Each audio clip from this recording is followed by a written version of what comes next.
Muy buenas noches, tengan todos ustedes. Son las 8 de la noche y como lo hemos hecho ya, hoy terminamos las 25 semanas de transmisión ininterrumpida. Estamos transmitiendo a través de la plataforma Zoom y simultáneamente a través de Facebook Live, a quien como siempre agradezco el favor de que nos ayude para llegar a más profesionales de la salud. El día de hoy nos ven, por supuesto, de México, de Estados Unidos, República Dominicana, Panamá, Bolivia, Ecuador, Chile, Colombia.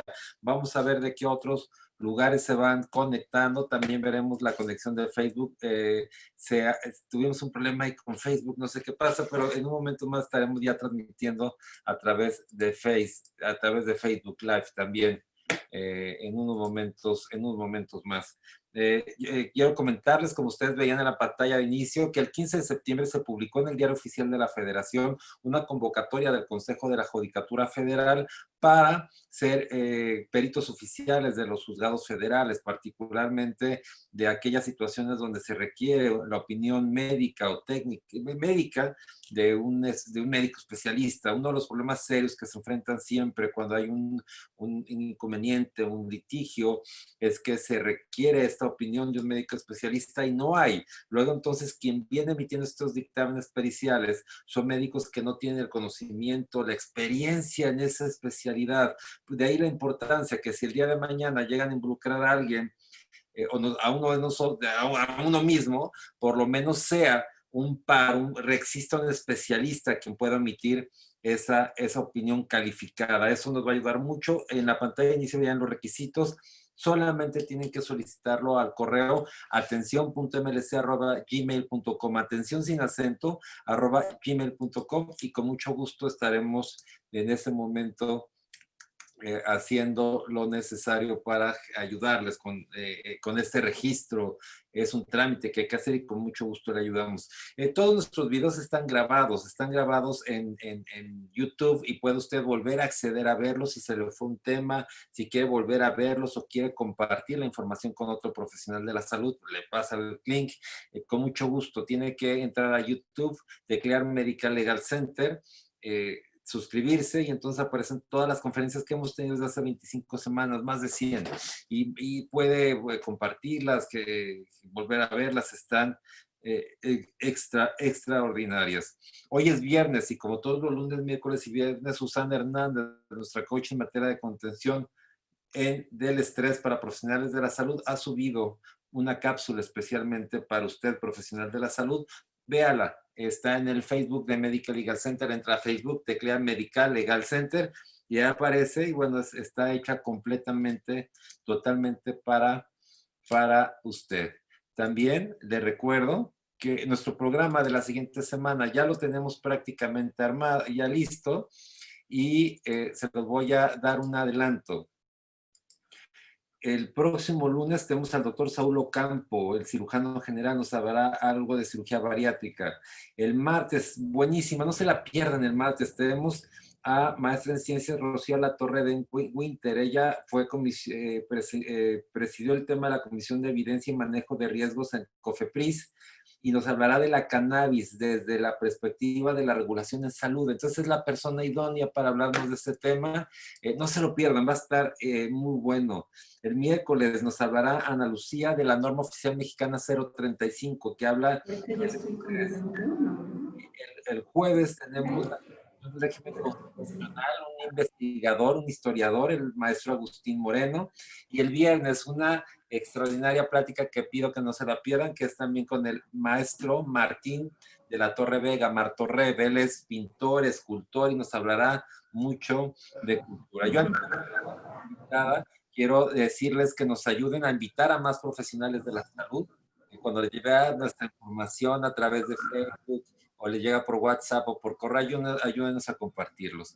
También les recuerdo que nos ayude a elaborar las preguntas solamente por el capítulo de preguntas y respuestas, no por el de chat, porque en chat buenas preguntas, pero solamente elaboro las que están en el capítulo de respuestas. Ahora sí, para mí es un honor, un gusto, un privilegio, de verdad, poderles presentar a nuestra invitada del día de hoy. Es alguien a quien no solamente respeto, admiro, sino quiero. Es alguien que, bueno, me pasaría aquí todo el día hablando de todas sus virtudes, filántropa, filóloga, bueno, alguien en quien sin duda pondría mi salud en sus manos. Ella es la doctora Roxana Martínez Gómez. Ella es especialista en gastroenterología, especialista en endoscopía, egresada del Instituto Nacional de Cancerología. Tiene entrenamiento en cápsula endoscópica en Pamplona, España, y formación en cápsula endoscópica. Y ella precisamente nos hablará de la utilidad de la cápsula endoscópica y cuándo indicarla. Doctora Roxana, muchas gracias por aceptar. Buenas noches, licenciado. Buenas noches a todo el auditorio.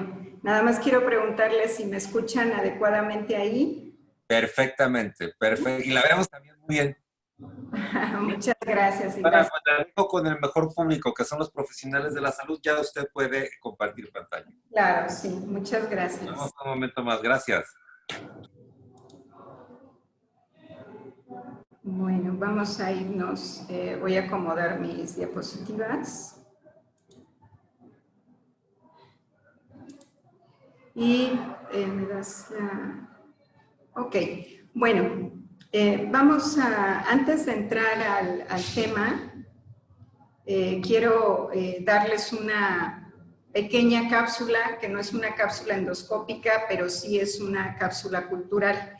Y quiero recomendarles esta película, que a lo mejor alguien del auditorio se acuerde, que esta película se llama Viaje Fantástico, y está basada en una novela de ciencia ficción que fue escrita en 1966.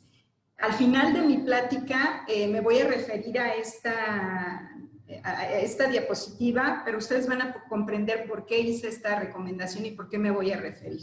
Y ya entrando propiamente en materia, pero ahora sí de la cápsula endoscópica, el tema que vamos a ver hoy es precisamente utilidad de la cápsula endoscópica, y vamos a ver de manera muy puntual, por cuestión de tiempo, la historia, estructura y función de la cápsula, indicaciones, contraindicaciones, vamos a hablar también de complicaciones.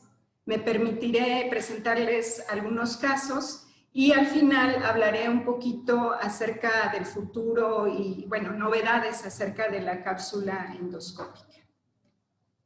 Bien, hablando de historia de la cápsula endoscópica, nos tenemos que situar en 1981, cuando el doctor Paul Swan y el ingeniero Gabriel Idan, que era un ingeniero de origen israelita, y que era un exmilitar que se dedicaba a hacer misiles teledirigidos, ambos iniciaron una idea que para entonces era muy revolucionaria, que consistía en introducir una diminuta cámara al tubo digestivo que fuera capaz de transmitir imágenes, pero de forma inalámbrica. Es así como en 1998 presentan ambos ya el sistema patentado de Given, que es el que conocemos actualmente, y no eran más que las iniciales de gastrointestinal video endoscopy. En el año 2000 aparece por primera vez la publicación en la revista Nature con un artículo que tenía un título muy curioso que decía a la letra: la molestia de la endoscopía será causa del pasado. Y en este artículo ellos presentaban los primeros ensayos las primeras fotografías del tubo digestivo con esta camarita inalámbrica, pero en animales. En el año 2000, el doctor Swan presenta sus primeros resultados durante la Semana de Enfermedades Digestivas en San Diego, la DDW. Y fíjense que hay un dato curioso aquí, porque el doctor hizo un autoensayo, es decir, él se tomó dos prototipos de cápsula. La primera filmó únicamente 2 horas y la segunda filmó por 6 horas. Y estas imágenes del tubo digestivo ya transmitidas de manera inalámbrica son las que presenta en la, bueno, parte de esas son de las que presenta en la DDW. Bueno, finalmente la cápsula ya obtiene su aprobación en el 2001 por la FDA Y a partir del 2001 la cápsula ha evolucionado rápidamente, tanto en su estructura como en su sistema del software. Ha mostrado mejoras en el tamaño, en el campo de visión, la resolución de la imagen, y también ha cambiado propiamente la estructura de la cápsula. Se han creado cápsulas de doble cámara, y hasta lo que vamos a ver al final de la plática, como es la utilización de sistemas de inteligencia artificial, así como la posibilidad de poder dirigirla. Doctora Roxana, lo voy a interrumpir. ¿Habrá forma de Sí, hacer la pantalla en grande? sí, claro. Ah, ok, gracias. Ah, sí, bueno, para que la Listo. vean mejor. Ok, voy a explicarles más o menos cómo está estructurada una cápsula endoscópica en general, y consta de, déjenme tomar mi mouse para poderles mostrar, consta de un sistema de transmisión, que es este, y de una antena. También consta de un sistema de energía que está elaborado por 2 baterías de óxido de plata, un sistema capturador de imágenes denominado CCD, y tiene también un sistema de iluminación que va a estar dado por luz blanca o luz LED, así como un sistema, que es el que tenemos aquí, de un sistema óptico que contiene un lente y un domo que permite que no haya una refracción o no interrumpa la luz. En general, este es como está, como está estructurada una cápsula. Y bueno, hay diferentes cápsulas a nivel mundial, pero aquí en México tenemos estas 4, que son la PILCAM, Mirocam, Olympus, y recientemente pues se comercializó aquí en México esta cápsula, que es de origen chino. Tiene poquito que llegó relativamente. Y bueno, en mi experiencia personal, yo he trabajado con PILCAM. Déjenme decirles que PILCAM fue, pues, o es la cápsula de esa marca patentada que les platiqué de Given, que ahora se llama Given Imagine. Y con quien me encuentro trabajando actualmente es con esta capsulita, la cápsula OMON. También existen otros tipos de cápsulas que ustedes están viendo. Estas cápsulas ya están estructuradas con doble cámara, y básicamente fueron creadas para la visualización de colon. Sin embargo, nosotros podemos revisar intestino medio con esta cámara sin ningún problema, y de hecho muy bien. En general, podría decirles que todas estas cámaras que ustedes acaban de ver, y en general todas las cámaras, van a tener la capacidad de poder revisar todo lo largo del intestino en un 79 hasta un 90%. Y su capacidad diagnóstica va de un 38 a un 80%. Bueno, pues algo que sí tengo que decirles es que pues la desventaja que tiene la cápsula pues es que no toma biopsias, ¿verdad? Hasta ahorita, hasta ahorita. Bueno, entonces aquí les estoy mostrando la cápsula OMON. Y en general, todas las cápsulas tienen más o menos estas características. Yo me voy a referir a esta porque, como les comenté, es con la que me encuentro trabajando actualmente, pero tienen características muy, muy similares. Tiene una longitud de 25.4 milímetros con un diámetro de 11 milímetros, pesa aproximadamente 4.5 gramos. Esta cápsula tiene la capacidad de tomar 2 fotos por segundo y un ángulo de visión de 157 grados. La característica de la OMON, de la cápsula OMON, es que esta capsulita tiene 6 lámparas LED, lo cual, pues la verdad, le da muy buena iluminación. Y la duración de la batería es aproximadamente de 10 horas. En mi experiencia personal, el tiempo máximo que yo he tenido de grabación con esta cápsula ha sido 11 horas 38 minutos y el tiempo mínimo ha sido 10 horas con 5 minutos. Bueno, la detección de imágenes se hace a través de un cinturón y la transmisión de datos es por radiofrecuencia. Una de las ventajas que tenemos con esta cápsula, y bueno, también con otras cápsulas, es que transmiten la imagen en tiempo real, lo cual es fantástico porque nosotros estamos viendo de manera real cómo están pasando estas imágenes. Y si nosotros tuviéramos aproximadamente unas 10 horas de grabación, esta cápsula nos daría entre 80,000 y 100,000 fotos. Bien, yo le agregué a esta diapositiva que el tiempo de descarga del software es de 30 minutos. ¿Por qué es importante? Porque otros software tardan, no sé, aproximadamente 3-4 horas, y cuando hablamos del tiempo de leer tanto, pues es muy importante optimizar los tiempos. Bien, en general, ¿cómo se hace una cápsula endoscópica? Bueno, pues una vez que citamos ya a nuestro paciente, lleva una preparación. Esa preparación va a ser diferente si yo voy a revisar intestino medio o voy a revisar colon, pero en general llevan una preparación, el paciente ingiere la cápsula y posteriormente lo que hacemos es que cuando ya ingirió la cápsula, pues le ponemos su cinturón grabador, que es este, para que lo conozcan.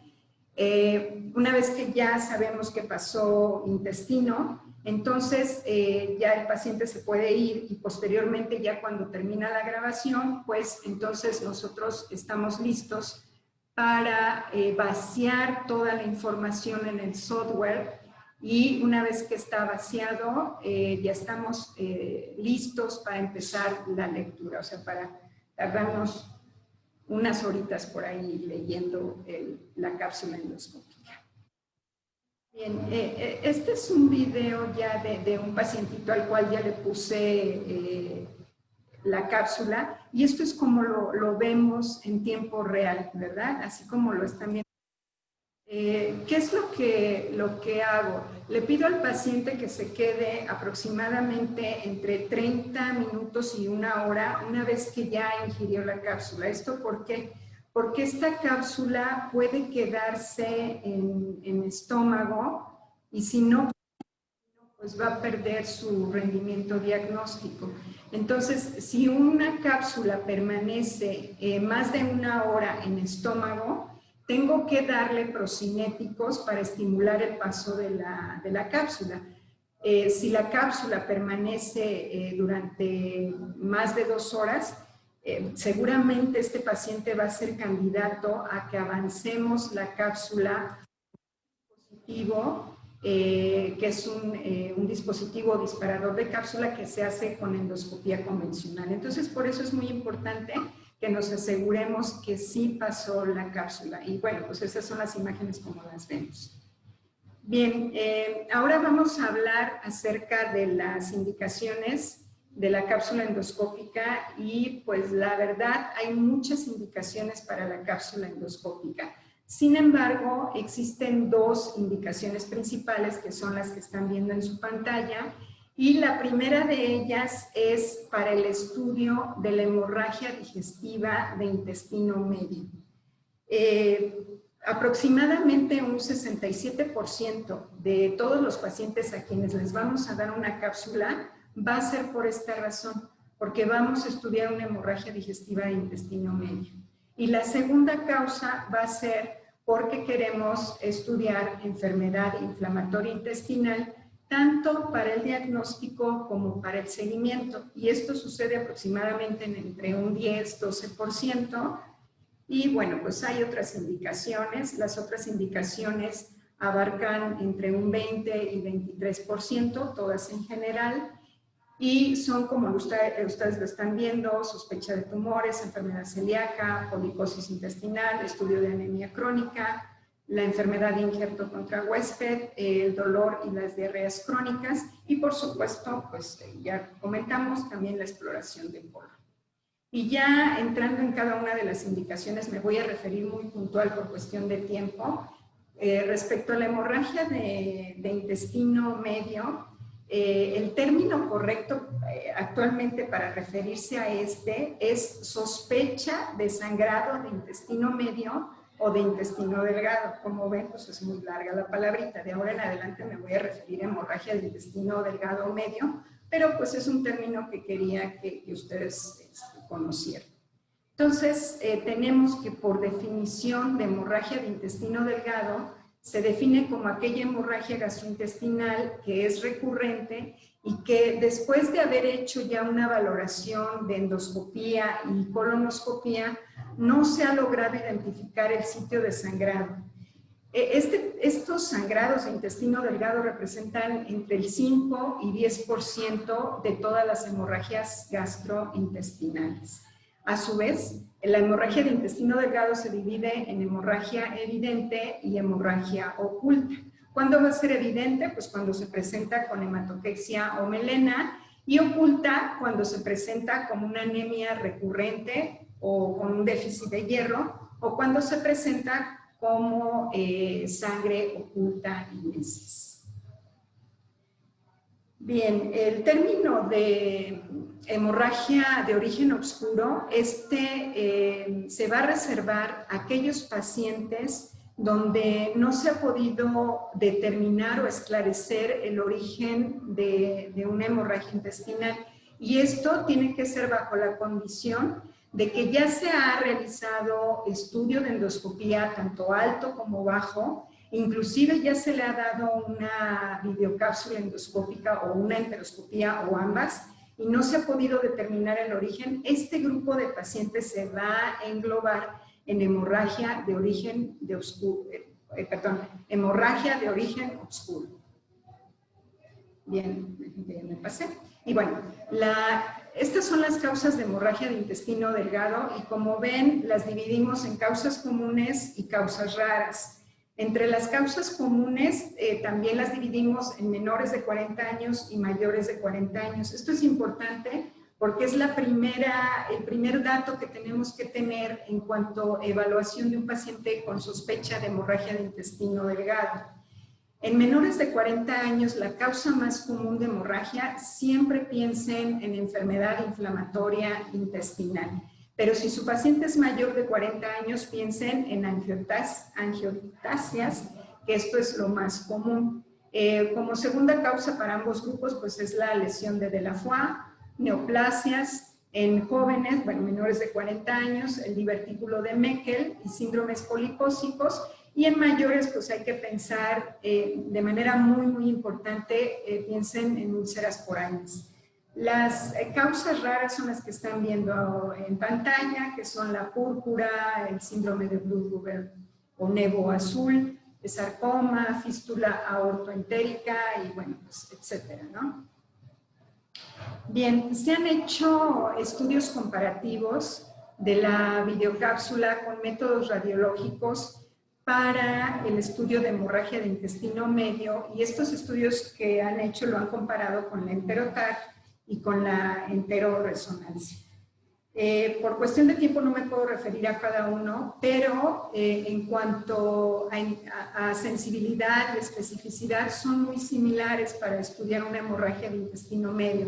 Sin embargo, lo que les puedo decir es que si ustedes tienen un paciente que tienen sospecha de enfermedad inflamatoria intestinal, bueno, pues váyanse mejor a un estudio de enteroTAC porque va a ser el primer método de estudio.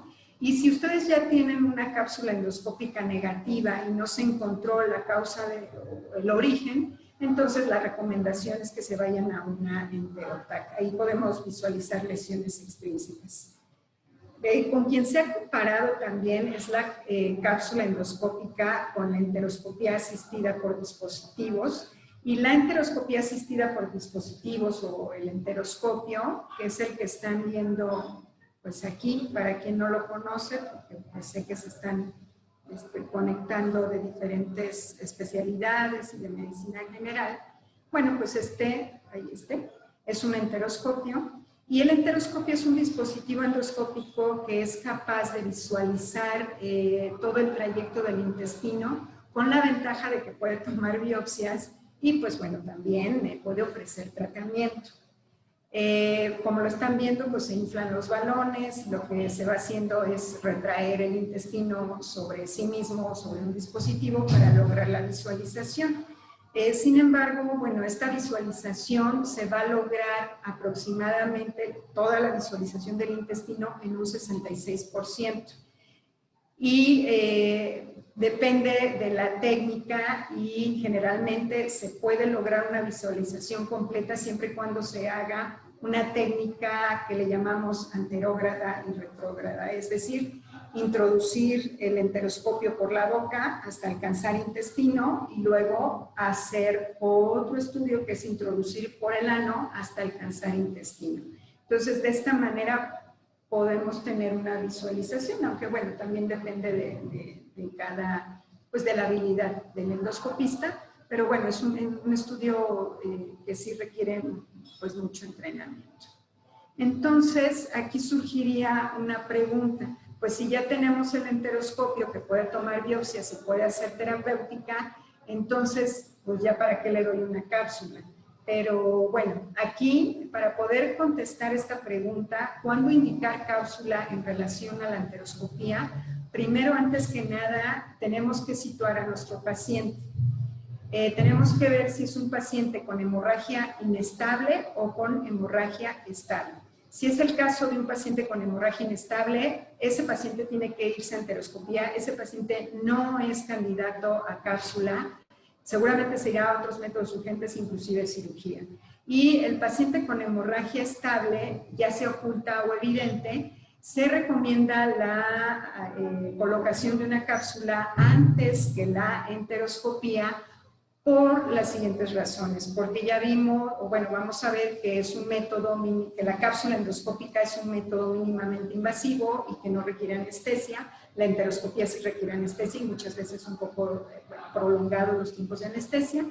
La cápsula es un método con casi nula o muy poquita complicación y la enteroscopía es un método que es muy seguro, pero pues que sí tiene algunas complicaciones. Ya vimos que una cápsula puede visualizar la totalidad del intestino en un 90% y la enteroscopía lo visualiza en un 66%. Y algo que quiero destacar mucho en esta diapositiva es que lo más importante de la cápsula antes que una enteroscopía es que va a situar el área del intestino delgado donde se encuentra la lesión y va a normar el abordaje de la enteroscopía, es decir, le va a ayudar al enteroscopista para decirle, puedes entrar por arriba o por abajo, anterógrado o retrógrado, ¿verdad? Y bueno, pues ya mencionamos lo del abordaje terapéutico. Entonces, la pregunta sería, ¿cuál es el método diagnóstico de lesión en hemorragia de intestino delgado? Bueno, pues entonces la respuesta correcta es en pacientes hemodinámicamente estables, con hemorragia ya sea oculta o evidente y con estudios endoscópicos negativos, se recomienda a la cápsula como primer método diagnóstico para sospecha de hemorragia de intestino delgado, por su sensibilidad y rendimiento que puede llegar a ser hasta del 90%. Bien, algo importante que les quiero mencionar aquí en esta plática es esta pregunta. ¿Cuándo es el mejor momento para colocar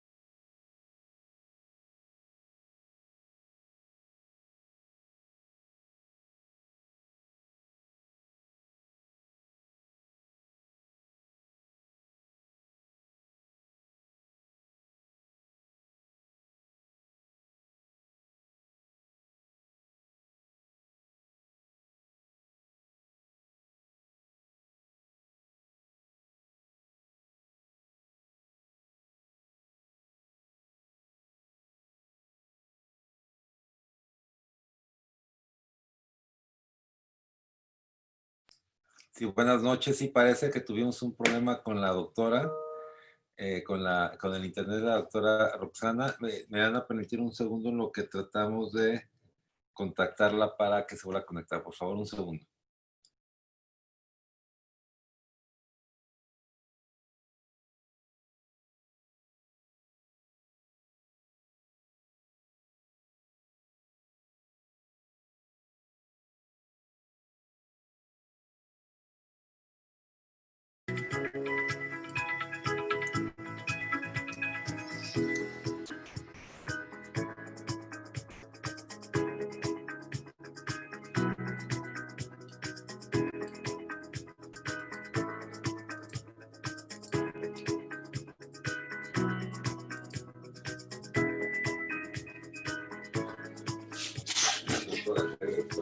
¿Se puede volver a conectar? ¿No?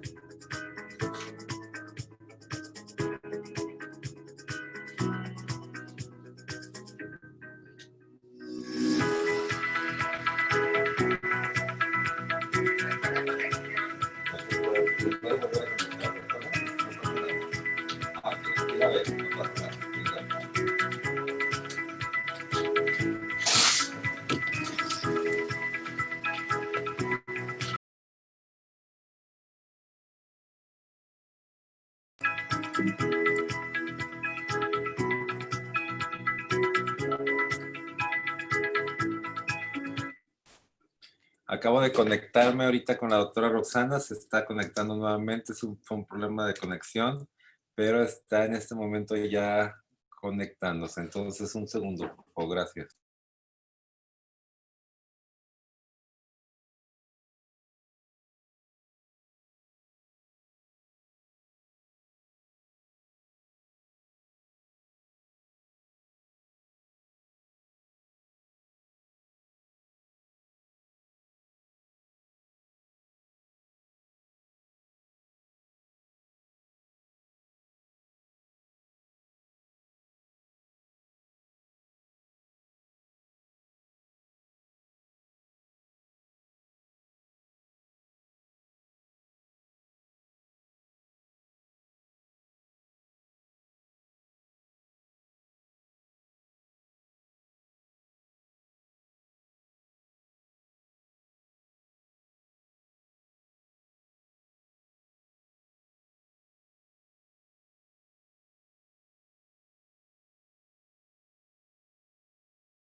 Ya está. Ya está, la tenemos ya. Doctora Roxana, adelante.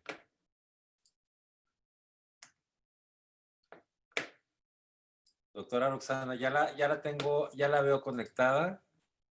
ya puede conectar ya su pantalla, o a no ser que no se lo permita. Ya la escucho. ¿Ya me escucha? Ya la escucho, pero no la veo.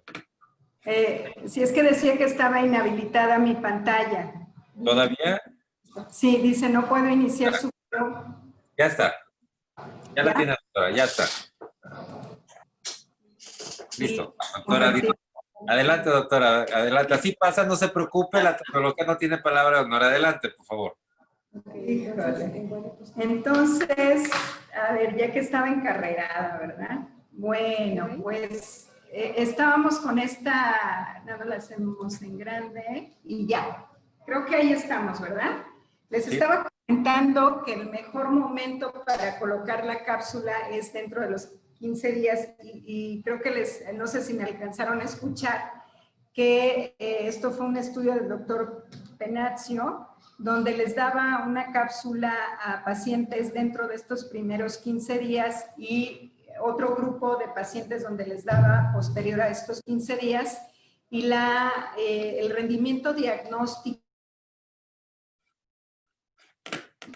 para estos pacientes llegaba hasta el 90%, pero el otro grupo después de los 14 días pues sí disminuía hasta un 30%. Bueno, ok, es que me dice que está inestable la conexión. Bien, entonces de ahí la importancia que sí debe de colocarse una cápsula preferentemente dentro de estos 14 días por el rendimiento diagnóstico. Y bueno, otra pregunta o otra cuestión que me gustaría dejar muy claro es ¿cuándo se recomienda hacer un second look o una segunda revisión? O si puedo hacer una segunda revisión antes de pedir una cápsula endoscópica, y la respuesta es sí. Las guías clínicas recomiendan que se debe de hacer una endoscopía alta en pacientes que presenten hematemesis recurrente, melena, o que tengamos la sospecha de un examen incompleto. Muchas veces el endoscopista, cuando tiene una hemorragia activa, pues no puede lavar adecuadamente y quizá quede la duda de si pudo haber revisado completamente. Si es esta situación, vale la pena realizar una endoscopía alta. Y prácticamente para la colonoscopía sería lo mismo en pacientes que presenten hematoquexia o evidente hemorragia baja, y cuando la preparación consideremos que es una preparación subóptima o que sospechemos que hay un estudio incompleto.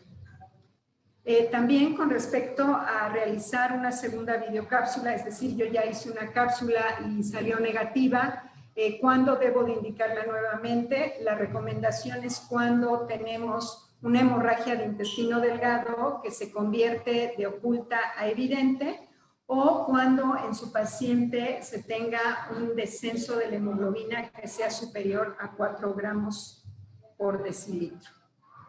Y bien, de manera muy general, esta sería así como el resumen. Si nosotros tenemos un paciente con hemorragia de intestino medio, tenemos primero que situar si es estable o inestable. Si es inestable, bueno, ya vimos que se va a métodos de urgencia.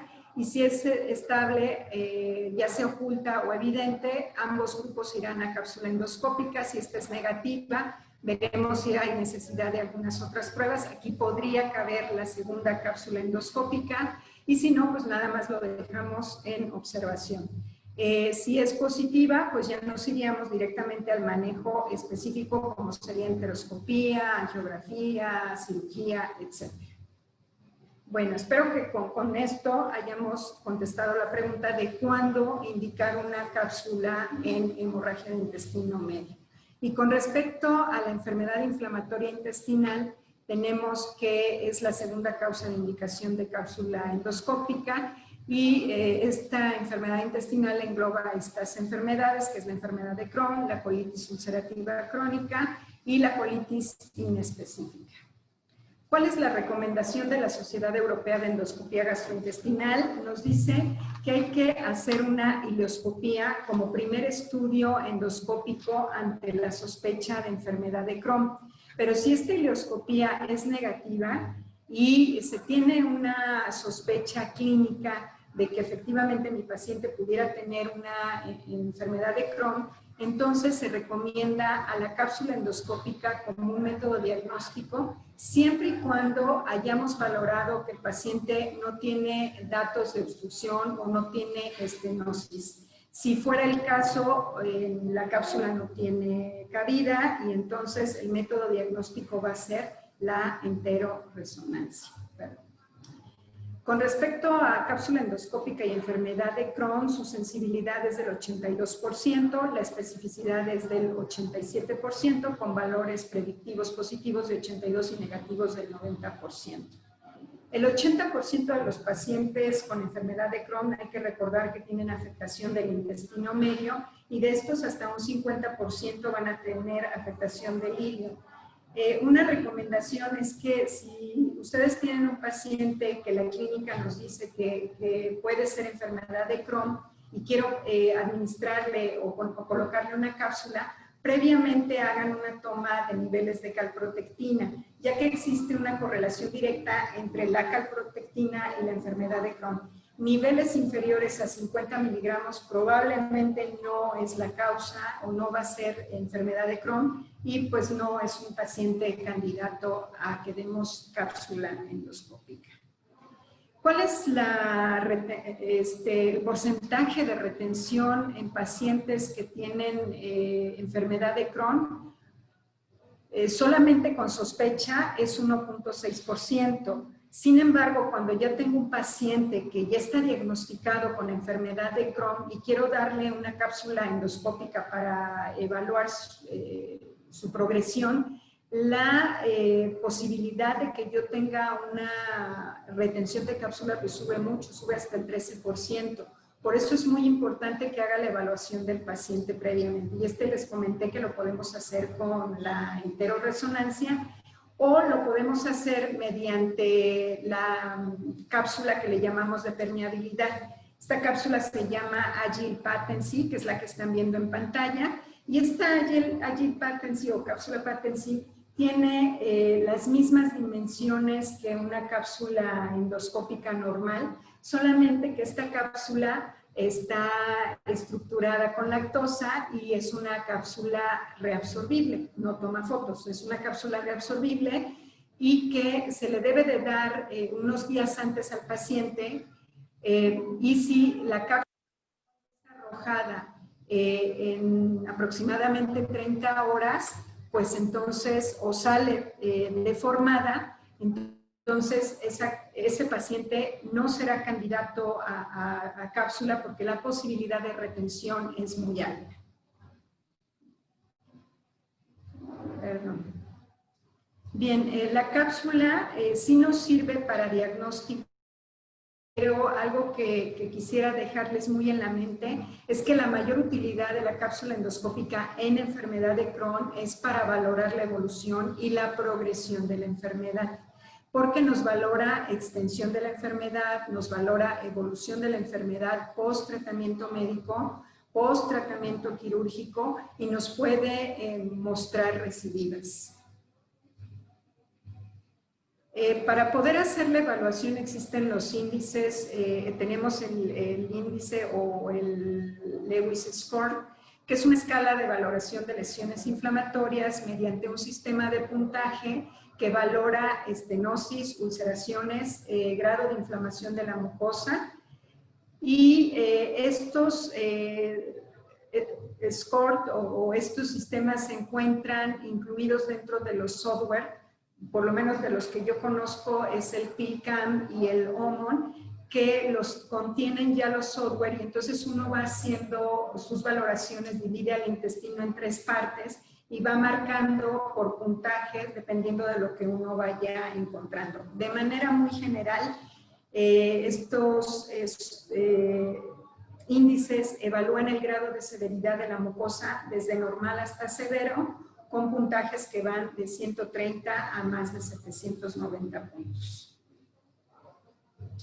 Bien, vamos a hablar de otras utilidades de la cápsula endoscópica, otras indicaciones, y bueno, había comentado que en la sospecha de tumores gastrointestinales, específicamente el que están viendo en pantalla, que es un tumor del estroma gastrointestinal. Y con esto quiero decirles que la mayoría de los pacientes en quien se encuentra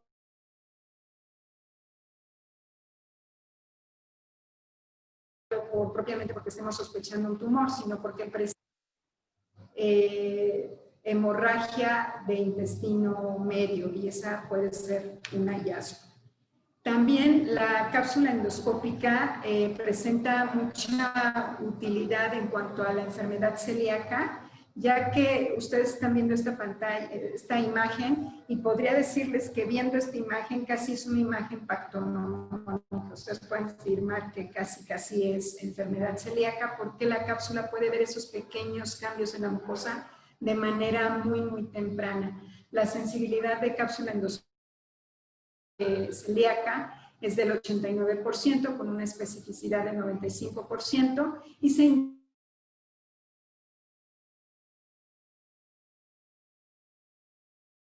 es muy útil la cápsula endoscópica. Otras indicaciones son el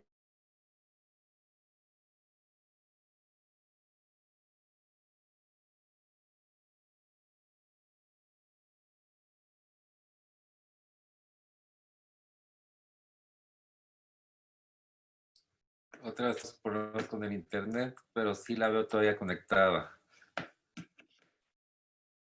Doctora Roxana.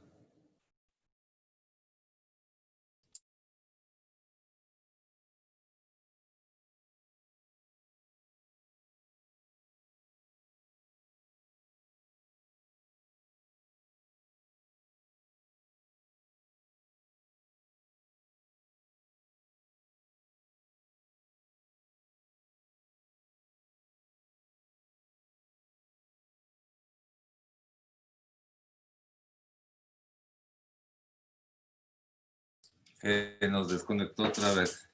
Lo que vamos a hacer en este momento, vamos a pedirle que se conecte por última vez esperando en la sesión de preguntas y respuestas. Entonces, denme solamente unos... ya está.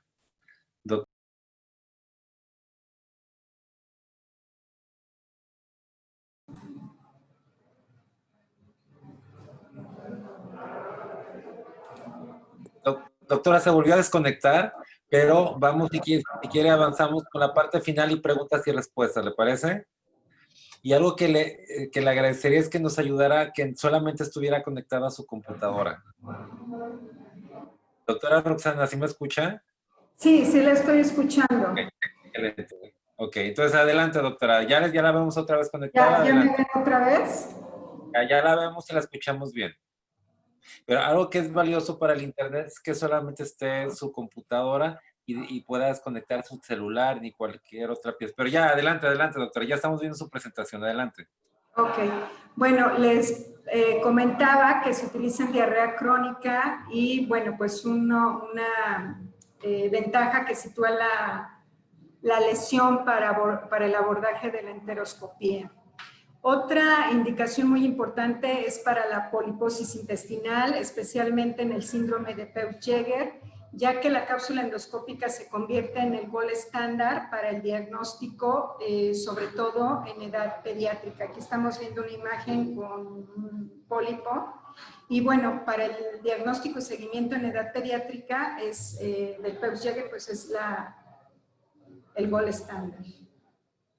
Con respecto a pediatría, puedo decirles que la cápsula fue aprobada en el 2004 por la FDA en niños mayores a partir de 10 años y posteriormente se hace la aprobación en niños de 2 años. Hay casos reportados por el doctor Balban que se ha hecho cápsula en niños lactantes y con una condición que pesen más de 11 kilogramos. Por supuesto, esto se tiene que hacer con un avanzador de la cápsula, pues porque los niñitos no pueden ingerir su cápsula. Con respecto a la cápsula de colon, ya vimos que tiene utilidad en la enfermedad inflamatoria intestinal. En el caso de colonoscopía incompleta también puede ser de utilidad. Y en pacientes que tienen alguna contraindicación para la colonoscopía, ya sea por el propio estudio o por la sedación, y en pacientes que pues francamente rechazan la colonoscopía. También para la vigilancia de cáncer de colon ha sido de utilidad la cápsula. Bien, vamos a hablar acerca de las contraindicaciones. En estas hay contraindicaciones absolutas y contraindicaciones relativas. En las absolutas, pues la oclusión intestinal y la confirmación de una estenosis. Si tenemos sospecha, solamente sospecha, entonces pues ya les hablé de la cápsula de permeabilidad. Con respecto a las relativas, tenemos como número 1 a los trastornos de la deglución, por ejemplo, en pacientes que tienen enfermedades neuromusculares, en pacientes muy ancianitos o en los niños, bueno, pues que no pueden deglutir la cápsula. Entonces les había comentado que hay un avanzador de la cápsula, que es un dispositivo que se coloca en el endoscopio convencional, y entonces esta cápsula se avanza a través del estómago y se coloca en intestino, y bueno, pues se solventa este trastorno de la deglución. También la cirugía bariátrica se ha considerado como relativo por el remoto caso de que la cápsula se fuera al asa y que pudiera permanecer ahí y, bueno, perder tiempo de filmación. En el caso de marcapasos, los marcapasos antiguos tenían el mismo sistema que tiene actualmente de transmisión de la cápsula y entonces interferían. Y por eso se consideraba que era una contraindicación. Sin embargo, ahorita con los de nueva generación, pues deja de ser una contraindicación. Y el embarazo se considera una contraindicación relativa. Esto, no tengan preocupación, no es porque vaya a dañar al producto, sino porque conforme va más avanzado el embarazo, pues hay un rechazo de las asas, y entonces eso puede condicionar que la cápsula se pudiera quedar atorada y, bueno, imagínense que pudiera tener un abdomen agudo o algo, y entonces sí pone en riesgo al producto y a la madre. Por eso se considera relativo.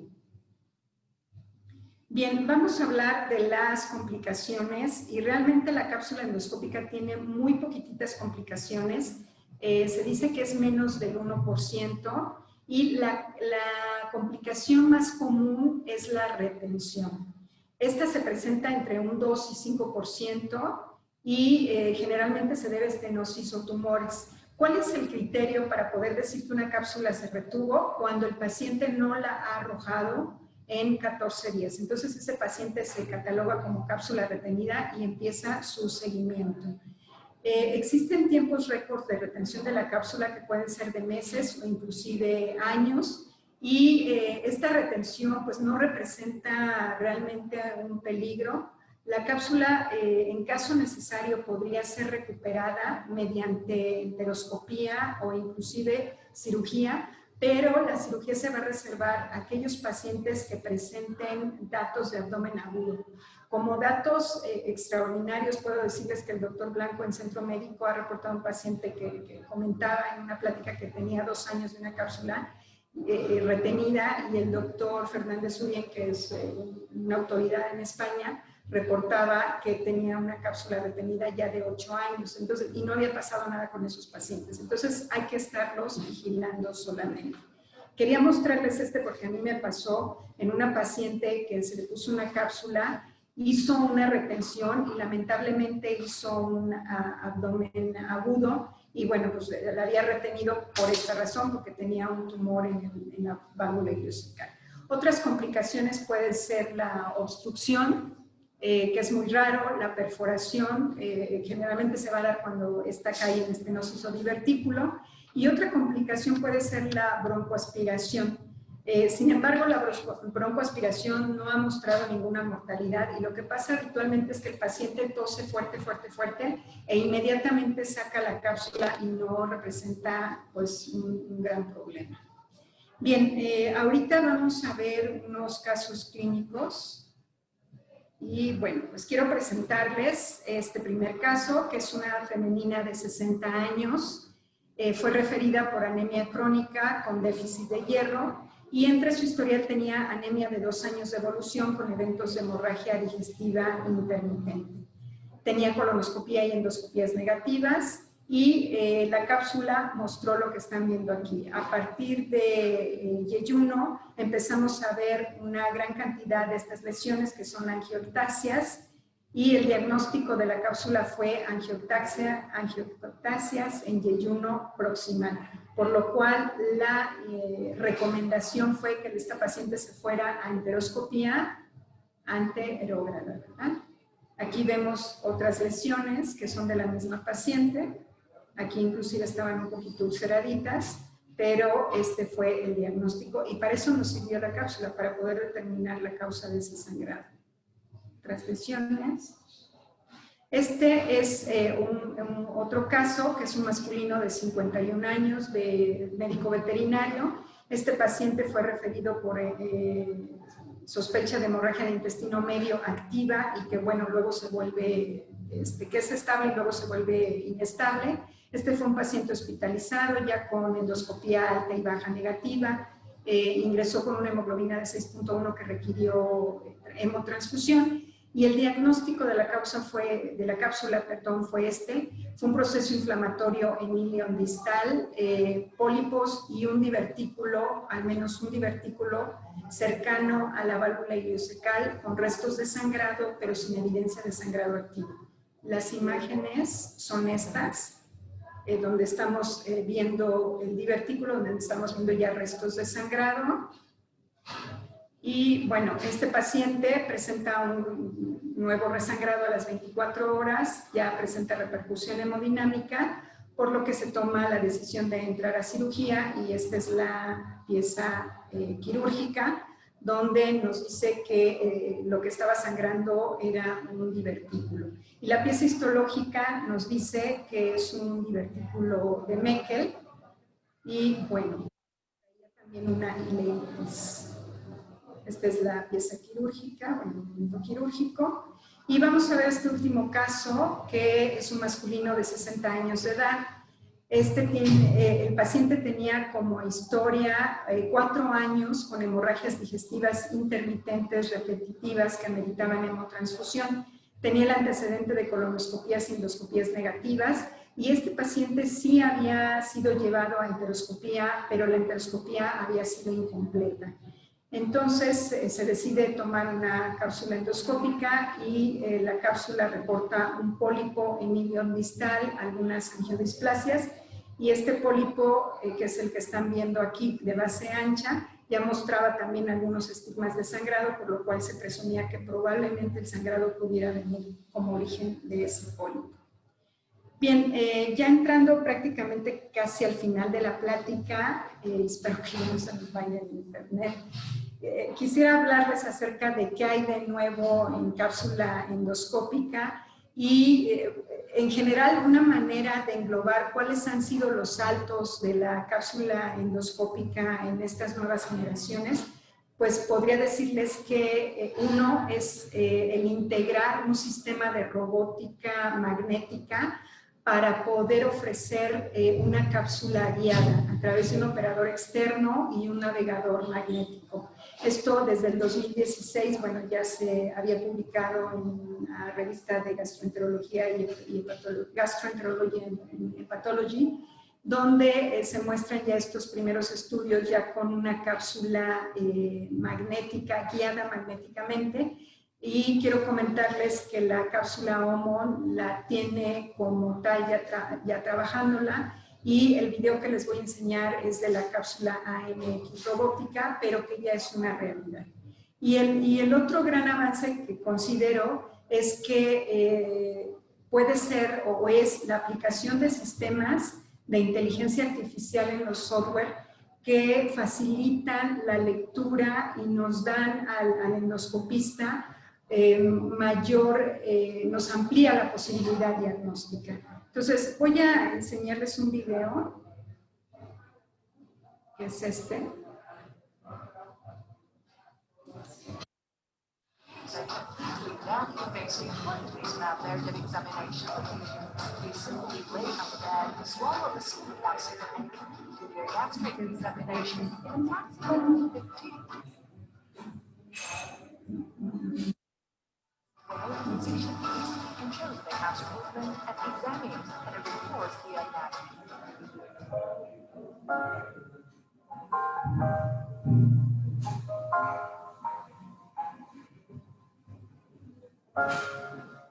Bien, esta cápsula se ingiere de la misma manera que se ingiere la cápsula habitual, pero a diferencia de la cápsula convencional, esta cápsula sí requiere que le demos líquido al paciente para que ella pueda navegar y tiene la capacidad de moverse tanto de izquierda como derecha, como también de arriba hacia abajo y girar longitudinal y transversalmente, lo que le da un ángulo de visión, como ustedes están viendo aquí en el video, de 360 grados. Puede ser avanzada, hacia adelante, hacia atrás, y se puede visualizar la totalidad del estómago y puede ser avanzada hacia el intestino.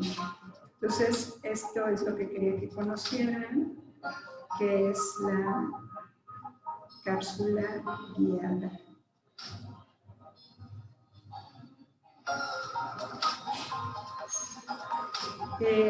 Normalmente se puede revisar los tiempos de revisión para el estómago, únicamente para el estomaguito, es entre 15 y 20 minutos, más o menos lo que tomamos en una endoscopia convencional.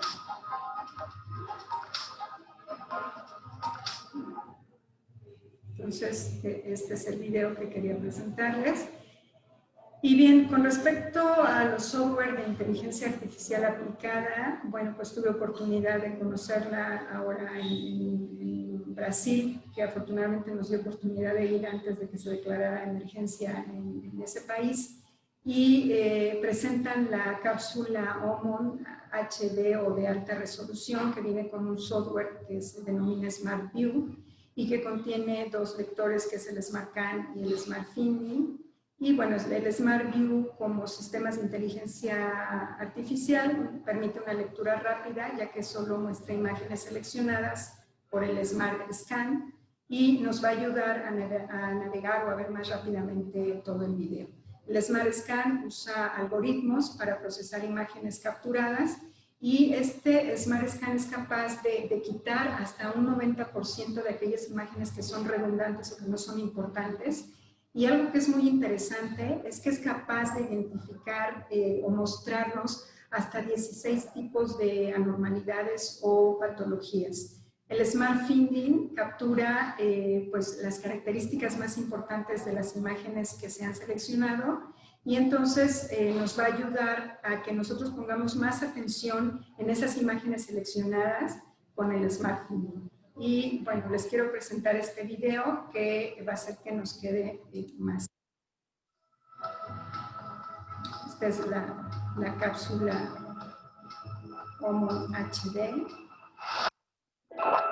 Y bueno, pues esta cápsula es capaz de tomar 10 fotos por segundo. Tiene una mejor resolución por sus píxeles. Tiene una capacidad de penetración hasta de 50 milímetros y un ángulo de visión de 172 grados. Y la capacidad que tiene de duración de grabación se extiende a 12 horas. Como les mencioné, el SmartView, que contiene el SmartScan,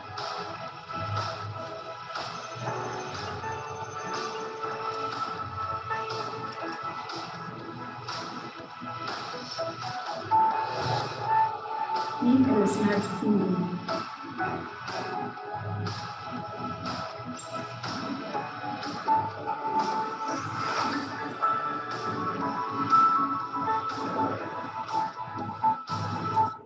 Bueno, esta es, no, ya, vamos a salirnos.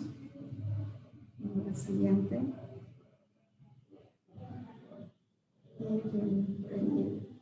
Pues bueno, por ahí creo que me hizo falta una diapositiva, pero bueno, ya por cuestión de tiempo, que bueno que salió esta, retomo la diapositiva que les mostré como cápsula cultural al inicio, porque en esta película era una película que hablaba de poder introducir una cápsula a través del cuerpo humano y que esta cápsula pudiera ser dirigida mediante un operador externo.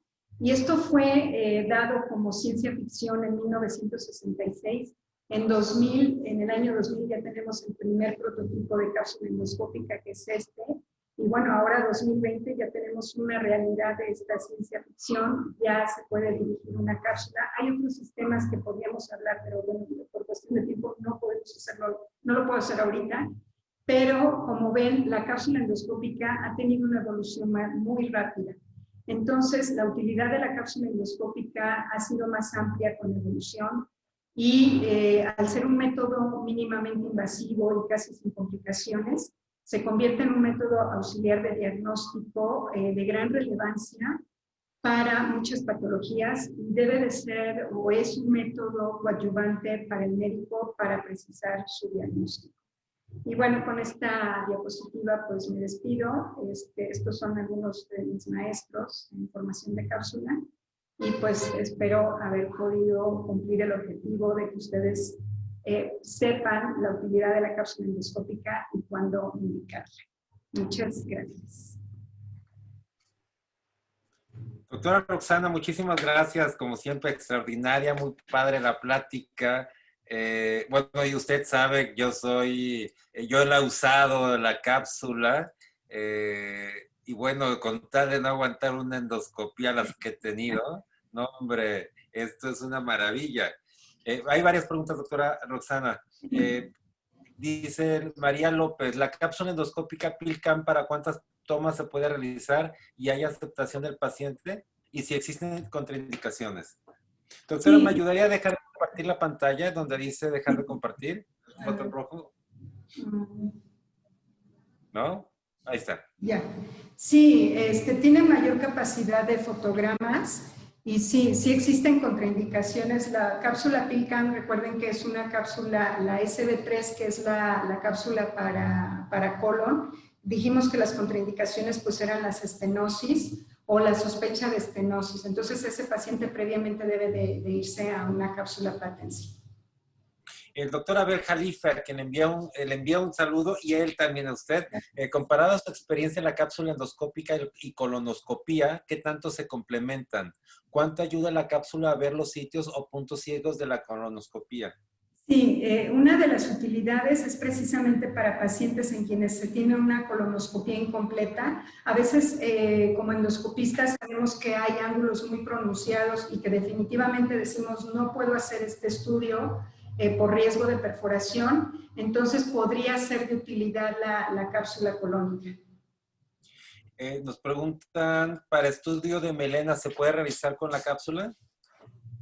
Lo habíamos comentado, sí, el paciente previamente tiene una endoscopía negativa, una colonoscopía negativa, pues sí puede utilizarse la cápsula porque es una melena, pero es que tenemos que situar al paciente que sea un paciente con diagnóstico de sospecha de hemorragia de intestino delgado. La doctora Leaño, ¿el paciente podría regresar a su casa y volver al día siguiente? ¿Tiene que revisar si expulsó la cápsula o se desperdicia? No, una vez que nos aseguramos que la cápsula ya ingresó a intestino delgado, el paciente puede hacer su vida normal y regresar en las horas que calculamos. Más o menos yo les dejo 11 horas y media o un poquito más y ya les digo que en ese momento tienen que regresar, retiramos el equipo y ya descargamos el equipo, descargamos pues el grabador en el software. En el protocolo de estudio recomienda primero el estudio de imagen con TAC o resonancia, ya que estos equipos cuentan con software de navegación virtual. Sí, había comentado que en cuanto a sensibilidad y especificidad sí se encuentran muy similares, pero aquí habrá que situar cuál es el diagnóstico del paciente o la sospecha del diagnóstico. Hay pacientes a los cuales definitivamente no pueden entrar en una cápsula si estoy pensando en un problema de enfermedad de Crohn o que pudiera tener estenosis, pues el método de elección va a ser la enteroresonancia. ¿Es de un solo uso? Sí, es de un solo uso. Doctor, la pregunta que le voy a hacer normalmente no la hago, pero bueno, hoy me voy a permitir hacerla porque me la elaboran varios médicos y tiene la finalidad de poder, quiero suponer, sopesar entre un procedimiento y otro. Es el costo para un paciente aproximado. Yo sé que rangos. Sí, no, bueno, sí está aproximadamente en $800. El doctor Abel Jalife otra vez, ¿considera posible la cápsula endoscópica confocal capaz de ver alteraciones en patrones celulares?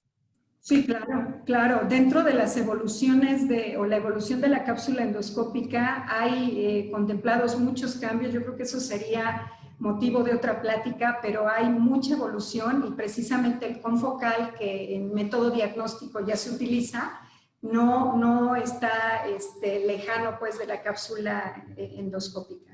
La doctora Ruiz, ¿esta cápsula la recomienda para estudios diagnóstico de control o ambas?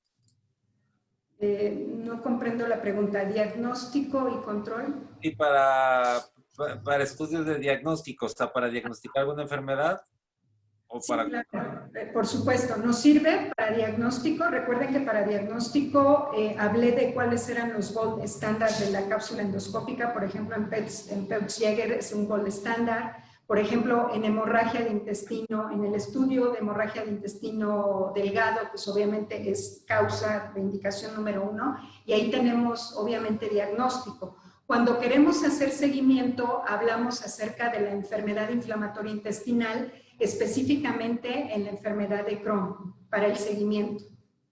Excelente, nos Para pregunta. poliposis, ¿verdad? Por supuesto que también para poliposis. Y recuerdan que les había comentado también para pacientes que no, bueno, que tienen una evolución inadecuada en enfermedad celíaca, pensar en un linfoma, en una complicación del linfoma, también nos podría servir. Excelente, nos pregunta la doctora Maleiva, en época de pandemia, ¿han encontrado o documentar casos de donde haya impactado COVID, haya tenido un impacto intestinal? Impacto intestinal en COVID, desconozco. O sea, por cápsula. Que Ajá, en la cápsula han identificado que un paciente por COVID haya tenido alguna, sí, alguna sí, padecimiento no, intestinal. desconozco, la verdad, no sé si haya un estudio en un paciente con COVID que le hayan dado cápsula y que podamos describir lesiones descritas por cápsula endoscópica por COVID. Sinceramente lo desconozco. Dice, ¿ya hay cápsulas estructuradas con capelo de grafeno y en qué países? Desconozco cuál es.